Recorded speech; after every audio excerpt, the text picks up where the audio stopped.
Buenas noches, bienvenidos a Desde la Otra Acera, espacio de análisis de la realidad de la Asociación de Profesores de Segunda Enseñanza APSE. Esta noche reiniciaremos temporada con un tema siempre polémico y siempre de actualidad, como es el Presupuesto de Educación 2025, datos, luchas y consecuencias, para lo cual cuento con 4 invitados especiales esta noche en el estudio: la señora Vivian Chávez Chinchilla, presidente de APSE. Buenas noches, doña Vivian, bienvenida a este espacio. Buenas noches, Ariel, compañeros. Muchas gracias. El señor Marino López Chávez, presidente de la Junta Administrativa del Liceo Edgar Cervantes. Buenas noches, don Marino, igualmente, bienvenido a este espacio. Buenas noches, compañeros. Aquí estamos para servir. Muy amable. Sabino Arnoldo Parra Mesén, estudiante del Colegio Vocacional Monseñor Sanabria, en especialidad de contabilidad. Igualmente, bienvenido, Sabino. Buenas noches, muchas gracias. Muy amable.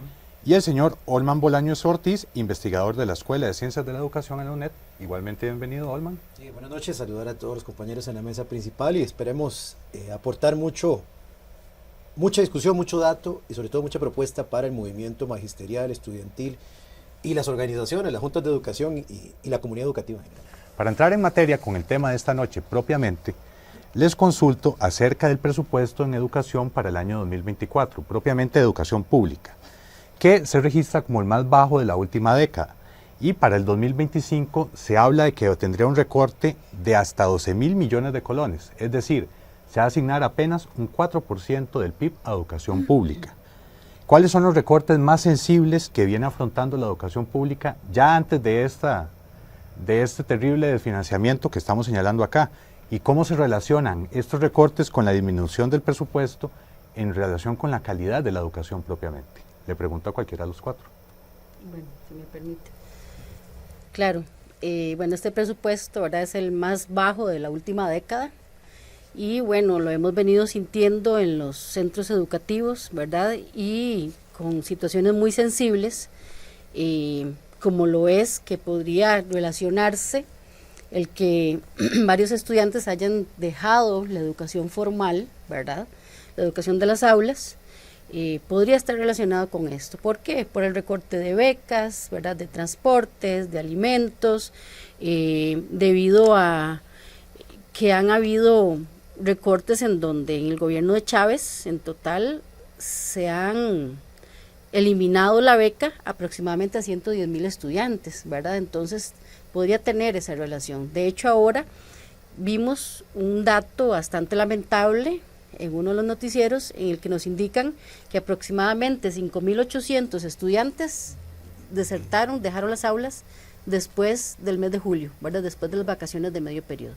Y bueno, si la educación no es atractiva, y además de que no es atractiva, no porque las personas que trabajamos en educación no lo hagamos atractivo, sino por la falta de recursos, y además de esto, no tenemos diferentes incentivos, ¿verdad?, apoyos en donde ellos puedan hacer más fácil el proceso educativo, ¿verdad?, o posible el proceso educativo, ya que si no tienen recursos, muchas personas no pueden hacer lo posible. Está muy difícil que estos chicos se queden y se mantengan dentro del sistema formal.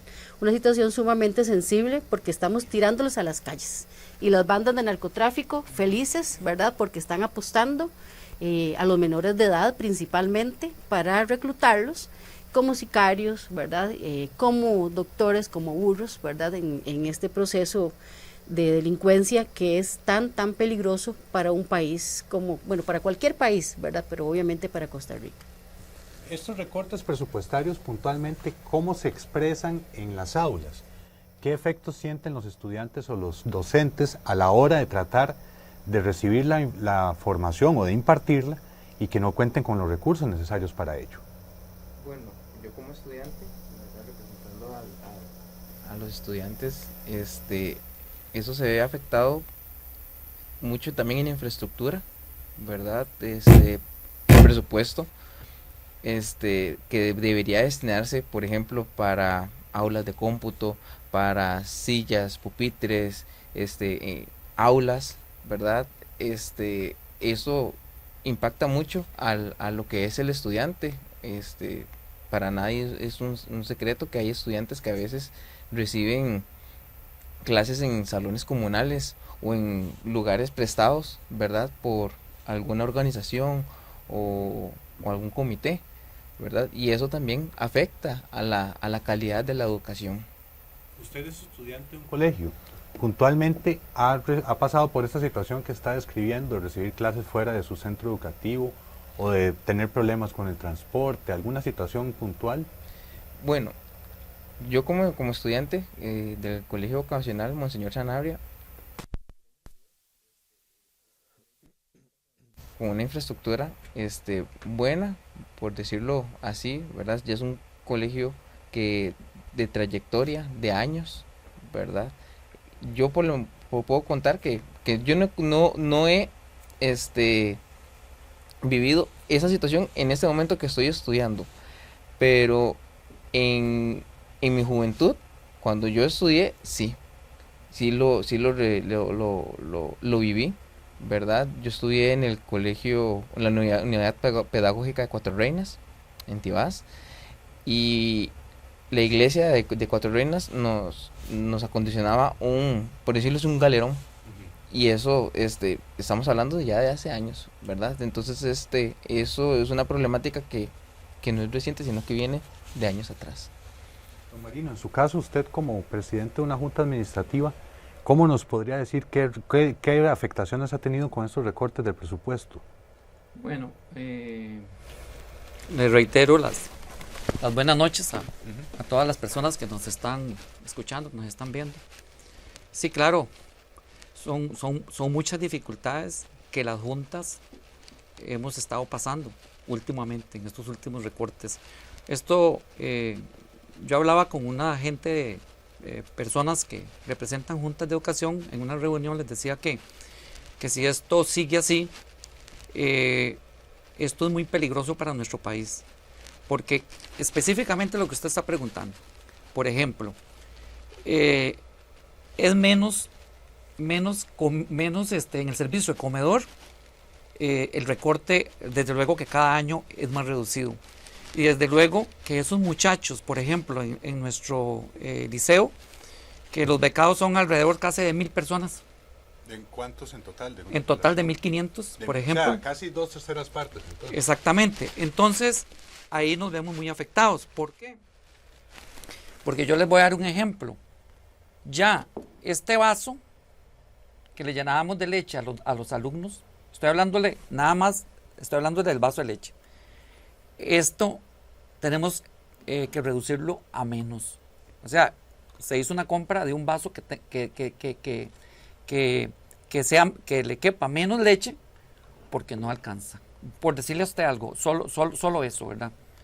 Si nos vamos, por ejemplo, a lo otro, que es, por ejemplo, en sí, lo que es el arroz, lo que son los frijoles, lo que son todas las demás cosas que tiene, ¿cómo se llama? Un plato de comida, ya casi quedamos por la mitad. Entonces, ¿a quién está afectando eso? A los alumnos, principalmente. ¿Por qué? Porque si el servicio de comedor ya no es igual, acordémonos que esos alumnos que reciben esa beca, la esperanza de ellos es que ahí se les dé el almuerzo, porque esa es la única comida que ellos tienen durante todo el día. No quiero exagerarles. Yo puedo decirles, les puedo decir con toda seguridad, porque yo vivo en los barrios del sur. Yo vivo ahí y sé las dificultades que tienen los padres de familia para salir adelante. Solo el hecho de mandar a ese muchacho al colegio. Cuando doña Vivian hablaba ahora de las becas, por ejemplo, si cada vez nos reducen más las becas, ¿cómo estos muchachos llegan al colegio? Bueno, tendrán que llegar a pie, no pueden coger el autobús porque no tienen ni para pagar el pasaje de bus, y eso agravando la seguridad cada día más de ellos. ¿Por qué? Porque para nada es un secreto los problemas que existen ya en el país en general, pero bueno, en los barrios del sur, cada día con las situaciones de deserción que hay ahí en los colegios y escuelas, ¿a dónde los llevan? A esos muchachos a las calles a cometer delitos, asaltos. Ustedes han visto inclusive, no sé si han visto en las noticias en algunas ocasiones, los asaltos que hay en las vías públicas, ¿verdad? Sí, claro. Y es muy doloroso encontrarse en algunos momentos que es un muchacho que desertó del colegio. Entonces, nos están afectando con la alimentación, nos están afectando con los artículos de limpieza, porque si no tenemos artículos de limpieza, imagínense ustedes cómo vamos a hacer nosotros para mantener el aseo, por ejemplo, que ahora con el tema del COVID, todo eso es principal. ¿Cómo hacemos con la infraestructura? Como hablaba el compañero, cada vez hay más órdenes sanitarias de cierre de escuelas y colegios. ¿Por qué? Porque vamos a lo principal, necesitamos por lo menos tener vivo el comedor. Eso es una. Segundo, necesitamos contar con los artículos de limpieza por el tema de salud. Tercero, para que haya una mejor motivación tanto de docentes como de alumnos, ¿qué necesitamos? Por lo menos una infraestructura un poco más decente. Y eso nos está afectando a las juntas con ese bajo presupuesto que cada año es menos, y nos está afectando a los alumnos, a los docentes, a los padres de familia, pero principalmente a los alumnos. Esa es una de un montón le hablé de 3 o 4 cosas, sí, claro. pero son más situaciones que nos está afectando este bajo presupuesto que cada año es menos. Tal vez podemos verla luego. Pero que se agarre, ¿verdad? Designado, como dicen por ahí, ¿verdad? Porque para el otro año, en esos temas que usted indica, infraestructura, tanto para las juntas como infraestructura del DIE, vienen recortes de más de 5.000 millones para cada uno de los rubros, ¿verdad? Sí, es una situación crítica. Don Marino nos señala un aspecto muy importante que tiene que ver con la esperanza que tienen muchos estudiantes de acercarse a su centro educativo porque consideran que aparte de educarlos también les va a ofrecer oportunidades para una sociedad en un futuro. Cuando hablamos de educación y de salud propiamente, de los derechos fundamentales, como el empleo también, hablamos de democracia.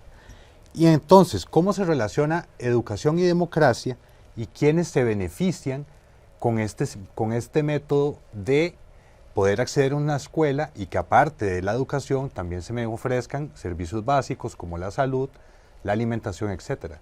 ¿Quiénes son los sectores que se ven más perjudicados por este tipo de recortes? No sé si tal vez don Creo que es importante retomar que el próximo año vamos a tener menos de un 5% del PIB de inversión en educación. Pero que no tenemos que ver solo la educación de manera aislada, ¿verdad? En este país crecen las exportaciones, crece la inversión extranjera, hay sectores que se enriquecen cada vez más, mucho más. Pero se achica el gasto social. El gasto que se tenía en 2014 en educación, en vivienda, en salud, ha retrocedido enormemente. Esa es la población que recibimos en nuestras instituciones educativas. Y quiero tomar un dato para hablar de democracia, ¿verdad? Básicamente desde 2022 mantenemos más de 800 instituciones con cierre sanitario. Se ha mantenido estable ese número. ¿Cuál es el mensaje que le estamos dando a la población estudiantil, a las comunidades educativas? Que no nos interesa, que no se garantiza el derecho a la educación.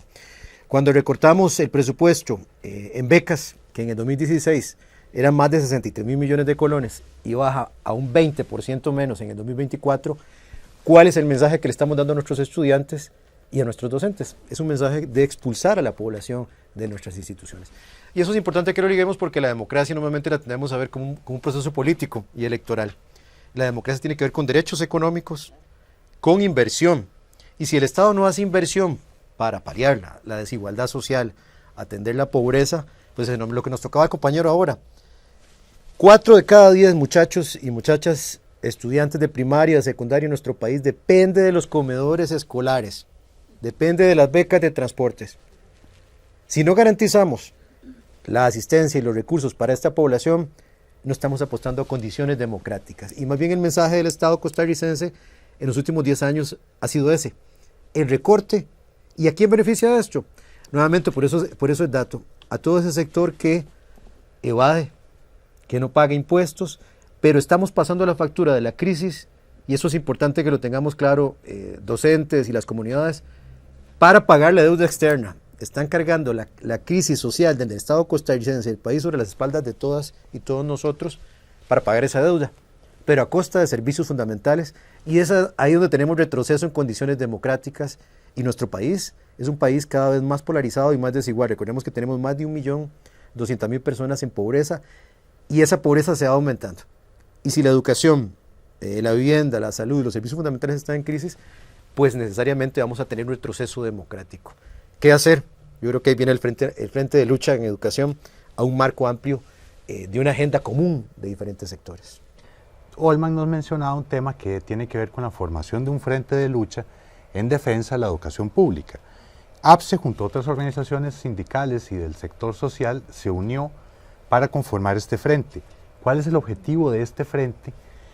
¿Qué debería aspirar a obtener este movimiento y cuál va a ser más o menos su dinámica o su objetivo de lucha? Claro. Bueno, este frente nace el 20 de julio, ¿verdad? Hace muy poquito, está muy reciente, como decís vos, junto con organizaciones, pero lo más importante, lo que más me satisface, es que además de que hayan organizaciones sociales y sindicales, tengamos, por ejemplo, a personas como don Marino y Sabino, ¿verdad?, que son estudiantes y que son miembros de la población en general, ¿verdad?, don Marino como presidente de la Junta. ¿Por qué? Porque precisamente por ahí va el camino, ¿verdad? Nosotros consideramos que solos no podemos, ¿verdad? Tenemos que...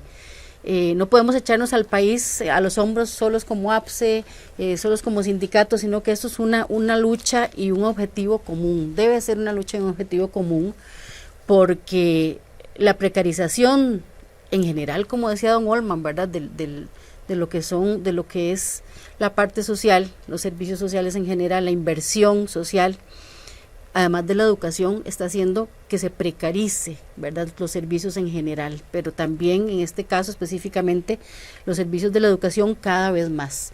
El apagón educativo nos lo han achacado a un montón de personas y de grupos, ¿verdad?, primero que por la huelga, después que por la pandemia, y por dicha ya el año pasado, el Estado de la Educación, ¿verdad?, se atrevieron a decir en el Estado de la Educación que parte de esta baja en la calidad de la educación se debe a la falta de recursos, que nunca se había dicho, ¿verdad? Y a mí me satisface enormemente que se diga la verdad.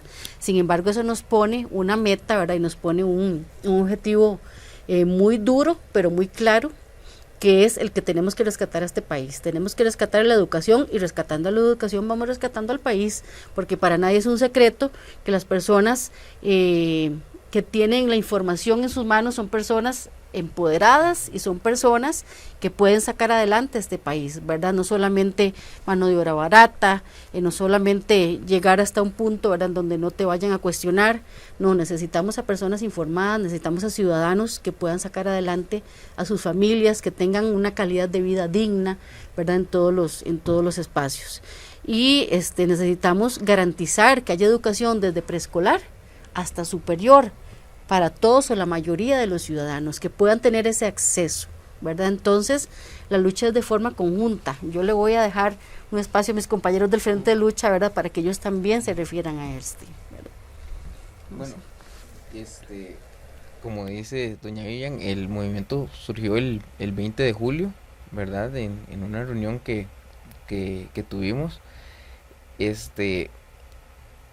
El frente lo que aspira es levantar la voz, ¿verdad?, de diferentes sectores, de diferentes organizaciones que se representan, ¿verdad?, por medio de instituciones, personas, ¿verdad? Esto para marcar tal vez un hito, para poder unir tal vez todas ese montón de organizaciones, de sindicatos, instituciones, para poder ser incluidos, ¿verdad?, en la discusión para el presupuesto, ¿verdad?, para que se pueda respetar ese 8% que lo manda la Constitución, ¿verdad?, que es importante, que ha venido disminuyendo año con año.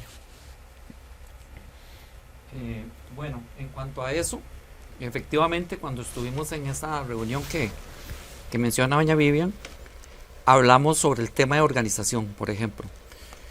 Yo fui uno que sí, yo hice una recomendación que este tema no es solamente, la lucha no es solamente de ACSE, de ANDE, de algunos otros sindicatos.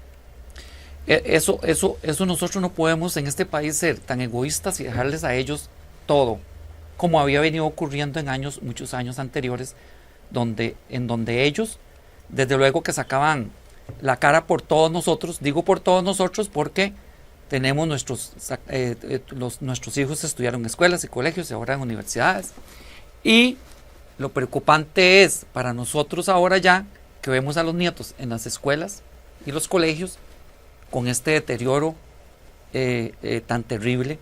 Yo llamo a esto que esto es una calamidad, lo que estamos viviendo nosotros actualmente. Entonces, dentro de los que les estaba hablando al principio, es motivar a las organizaciones, a otras organizaciones sociales, comunales, deportivas, religiosas, porque no nos hagamos, yo digo que no nos hagamos, y he hablado con algunos grupos. La religión, usted puede ser de cualquier denominación, que tenemos nuestros hijos y nuestros nietos de escuelas y colegios, y tenemos que ser conscientes que debemos de defender este presupuesto que necesitamos para nuestros hijos y para nuestros nietos, para que en el futuro no sean o no estén siendo desde ahora caldo de cultivo para que vayan a las calles a delinquir. Esa es nuestra preocupación. Por eso yo le hago un llamado a las organizaciones comunales, que hay muchas en este país, organizaciones, por ejemplo, hay muchas organizaciones que a través de la ley 3859, que es de INADECO, de la ley 3859, hay muchísimas organizaciones muy buenas en este país, alrededor de todo el país. Asociaciones deportivas, hay muchísimas. Imagínese usted la cantidad de gente que podemos aglutinar nosotros si nos unimos. Así es que mi preocupación ha sido esa. Mi preocupación es que tomemos conciencia todos de esto, porque esto es de todos nosotros, no es de unos grupos nada más. Es defendiendo la educación, como les vuelvo a repetir, de nuestros hijos y de nuestros nietos. Y yo creo que sí podemos hacerlo. Yo no quisiera que este país se convierta en lo que estamos viendo afuera en estos momentos. Y yo creo que sí, perdón. No, usted toca un tema muy sensible también, que tiene que ver con la política propiamente, y que pasa por una decisión fundamental que tiene que ver con la Asamblea Legislativa, que es la que al final de cuentas es la que determina cuál va a ser el presupuesto que se va a asignar a educación, porque ellos son los que toman la decisión al final de cuentas. Entonces, ¿cómo hacemos para generar esta conciencia entre los legisladores, para que ellos tengan noción de su responsabilidad y que sientan el efecto? Así como nos decía ahora don Marino, el ejemplo del vasito de leche más pequeño, ¿qué les podemos hacer a los diputados para generarles esa conciencia, para que ellos puedan visualizar realmente el efecto de la votación que están llevando a cabo cada día? Yo creo que es importante ahora que se toca lo del Frente Nacional de Lucha, que la universidad también se integró a través del sindicato unitario de la UNED, de CIUNED, como un espacio democrático, horizontal, abierto, y yo creo que eso es fundamental en nuestro país, que integre no solo los sindicatos de magisterio, que eso es medular, a sindicatos de otras instancias del Estado, a las comunidades, como señala don Marino, ¿verdad?, a los estudiantes, y es ahí donde está el mensaje claro para las y los diputados. Esa es la democracia alternativa, de quienes viven la realidad educativa y social. Yo sí quisiera tocar algo fundamental. Un frente de lucha en este momento es medular. Estamos en una coyuntura en que nuestro país puede retroceder más y queda en manos del movimiento popular, sindical, organizarse. Y sí quisiera plantear algunas cosas importantes. Obviamente el primer eje es el presupuesto en educación. El segundo eje es también una reforma educativa, curricular, andragógica y pedagógica que se requiere en nuestro país. Y creo que las docentes, las comunidades, los estudiantes saben más lo que se requiere que incluso los propios organismos financieros internacionales. Quisiera mencionar también la necesidad de dar un giro desde ese Frente Nacional de Lucha de las instancias que toman decisiones en nuestro país. ¿Qué está pasando en el Consejo Superior de Educación en este momento? Es hora de que desde Frente Nacional de Lucha también nos planteemos no solo la resistencia por el presupuesto, sino que planteemos alternativas. Yo creo que como estrategia de movilización y organización es fundamental seguir apostando a esta instancia de discusión, de debate, de propuesta, que ojalá a mediano plazo pues fortalezca su unidad de todos los actores. Yo creo que esa es la definición de un Frente Nacional de Lucha, precisamente una unidad abierta, horizontal, pero con un programa común. Y ese programa común es precisamente por esos derechos y esas condiciones que no todos los diputados lo tienen claro, y lo estamos viendo con el Fondo para la Educación Superior, con las universidades, donde en este momento están condicionando si les corresponde a ellos o no. ¿A quién le toca entonces tomar la decisión? Creo que es desde la lucha y la organización, desde las calles, que se va a lograr ese proceso. Olman mencionaba un aspecto que es elemental y que esto es un tema que es común a todos. No es solamente una situación que afecte a un estudiante o que afecte a un docente, no, nos afecta a todos en todos nuestros planos, en nivel social, familiar, etc. Para concluir este espacio, le pregunto a los cuatro, a manera de conclusión, muy rápidamente, ¿qué podemos hacer las personas o las instituciones para apoyar este frente de lucha en defensa de la educación pública y también para garantizarse de que vaya a asignarse el presupuesto constitucional, que es el 8% del PIB, a la educación pública? ¿Qué podemos hacer? ¿Qué podemos dar como un incentivo en esa lucha? Poder también tener esa discusión con la Asamblea Legislativa, poder hacer que recapaciten, ¿verdad? No solamente como dice el caballero del presupuesto, sino también poder ser parte, ojalá, de la toma de decisiones de para dónde va la educación, ¿verdad? La ruta de la educación, que son los educadores, los estudiantes, los que más sufren, ¿verdad? Y saben cuáles son las deficiencias y lo que se necesita mejorar la educación. Creo que es medular señalar, bueno, que Costa Rica es uno de los países más desiguales del mundo. Y estamos en la región más desigual del mundo, que es América Latina. Toca al movimiento social, popular, sindical, la unidad. Y esa unidad tiene un camino que es precisamente llevar propuestas. Yo creo que es medular también partir de que la comunidad y todos los actores entiendan que hay dos leyes que están atando de manos al Estado costarricense. Y sí creo que de frente tenemos que plantearnos la derogación de la reforma de la regla fiscal y la ley marco de empleo público. Tiene que ser una tarea de discusión, porque esas dos medidas están frenando la ejecución de presupuesto, están restringiendo todavía más el accionar de instituciones, no solo en el campo educativo, sino que en todos los niveles. Es necesario combatir la evasión y la elusión fiscal, porque en este país hay riqueza, pero la riqueza no se está invirtiendo de manera adecuada en sectores medulares como es educación, salud, servicios fundamentales, infraestructura, entre otras cosas. Creo que desde ahí tenemos que hacer la discusión con las comunidades. Como lo decía compañero, es importante que se tome conciencia, no solo asistiendo a las movilizaciones, sino también en la discusión y en el programa alternativo, porque se nos ha generado una responsabilidad de que el sector público, nos toca a la compañera ahora, ¿verdad?, que los educadores somos los responsables de la crisis, y hay que revertir más bien eso. La crisis es producto de las políticas que ha venido implementando el Estado costarricense en los últimos 20 años. Y eso va a afectar y va a generar más desigualdad en el país. Y ese diálogo tenemos que hacerlo con las familias, con los estudiantes, con los sectores organizados. Y vuelvo a insistir con esto, el Frente de Lucha es una oportunidad maravillosa de que realmente todo el movimiento y todos los sectores nos unifiquemos. Y verdaderamente generemos una participación y una presión para echar abajo, porque nos toca echar abajo esas medidas antipopulares, neoliberales que afectan a nuestro país y que en otras partes de América Latina han tenido resultados nocivos o que pueden profundizar más la desigualdad en nuestro país. Creo que está en nuestras manos más bien eso. Por eso es fundamental el frente. Sí. Yo sí le hago un llamado de unidad a todos, a todo el país. Como les dije, esto no es de algunos.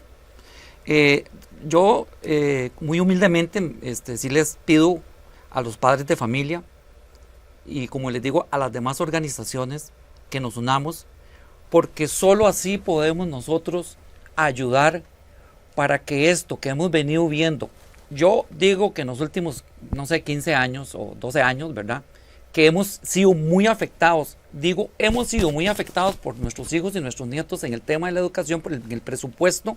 Ahora se habla, ya no es del 8, sino se está hablando de un 4%. Entonces, esa reducción de la mitad de ese presupuesto, como les digo, nos va a afectar, nos está afectando ahorita en el presente y en el futuro va a ser peor si no nos unimos. Así es que no pensemos esto, no preguntemos qué podrán hacer las organizaciones, los sindicatos del ANDE, AXE, del magisterio por nosotros, los padres de familia. No, ¿qué podemos hacer nosotros por nuestro país para poder sacar adelante esto y no caigamos en la trampa de ese montón de cortinas de humo que nos están tirando? Y lo voy a decir así abiertamente, principalmente este gobierno que nos está tirando cortinas de humo todos los días nos tiran esas cortinas de humo para disimular la incapacidad de no querer hacer las cosas que necesitamos nosotros, principalmente ahorita en el tema de educación, en el tema de salud, en el tema de seguridad. Lo que decía don Olman, él planteó dos de los objetivos, de los primeros objetivos, ¿verdad?, que incluso discutimos y analizamos en la creación del Frente de Lucha, como lo es la eliminación de la educación en la regla fiscal, ¿verdad?, obviamente la lucha por el presupuesto, y que además en una reunión que tuvimos con dos fracciones, a pesar de que invitamos a todas las fracciones legislativas y a otros partidos políticos, solo llegaron las fracciones del PLN, las fracciones del Frente Amplio, y se los dijimos: la educación pública nunca debió estar en la regla fiscal, nunca debió estar en la ley marco de empleo público. Esa camisa de fuerza hacia la educación pública es terrible, ¿verdad?, es completamente degradante, ¿verdad?, nos pone en situaciones muy incómodas, situaciones muy críticas, ¿verdad? Y se los dije porque el PLN fue una de las fracciones que hizo que pasara la ley marco de empleo público, que hizo que pasara la ley del fortalecimiento de las finanzas públicas, ¿verdad? Y entonces ellos tienen deuda con nosotros. Vamos a ver si de verdad están interesados, porque ellos dicen que están interesados en que este presupuesto sea el que corresponde y que sea el 8%, que dice la Constitución Política. Yo insto no solamente a las fracciones que estuvieron en nuestra reunión con el Frente de Lucha el pasado viernes, a que de verdad demuestren que les interesa la educación pública, pero además hago una advertencia a los señores ministros de Hacienda y de Educación Pública, que en el momento en que ellos entreguen el presupuesto a la Asamblea Legislativa por un menos de un 8% en educación, están cometiendo un delito. Entonces de aquí mismo hago la advertencia, que se atengan a las consecuencias, porque no puede ser posible que desde el Frente de Lucha los ciudadanos permitamos que se cometan delitos por parte de los mismos gobernantes de nuestro país. No puede ser posible. Entonces, con relación al Frente de Lucha, me uno a las palabras de unión de los compañeros. Como dice don Olman, no son solo las calles, ¿verdad?, sino también es esa dinámica, esa creatividad constante, y como dice don Marino, no puede ser que solamente por este momento que estamos con lo del presupuesto estemos reunidos, no, esa unión tiene que permanecer porque son diferentes temas los que vamos a tener que combatir reiteradamente, porque sabemos que nuestros gobiernos desgraciadamente han sido neoliberales, venimos en esa misma línea, los organismos internacionales también dan lineamientos, y sabemos que esto nos lleva a un despeñadero. Entonces el mensaje es de unión, de unirse a nosotros en el Frente de Lucha, de combatir con nosotros, padres de familia, ciudadanos costarricenses. No estamos pidiendo que hayan más salarios, ¿verdad?, aunque sería justo. Estamos pidiendo que no se les corten las alas a los estudiantes, perdón, que no se les corten esos sueños, y pueden unirse con nosotros comunicándose a un número de teléfono aquí a la APSE al 2547-7861, repito, 2547-7861, si son parte de una asociación de desarrollo, si son parte de un grupo comunal, ¿verdad?, bienvenidos van a ser, y podemos trabajar juntos para sacar este país adelante. Muy importante este último mensaje que nos acaban de dar los compañeros, de la importancia de que esta lucha tengamos conciencia todos de cómo nos afecta este tema y de cómo debemos estar unidos en la defensa de este aspecto tan elemental como es la educación pública. Le agradezco a los cuatro por haber asistido esta noche. Muchas gracias, Olman, muchas gracias, don Marino, muchas gracias, Sabino, muchas gracias, doña Vivian, y nos vemos el próximo jueves en Desde la Otra Acera.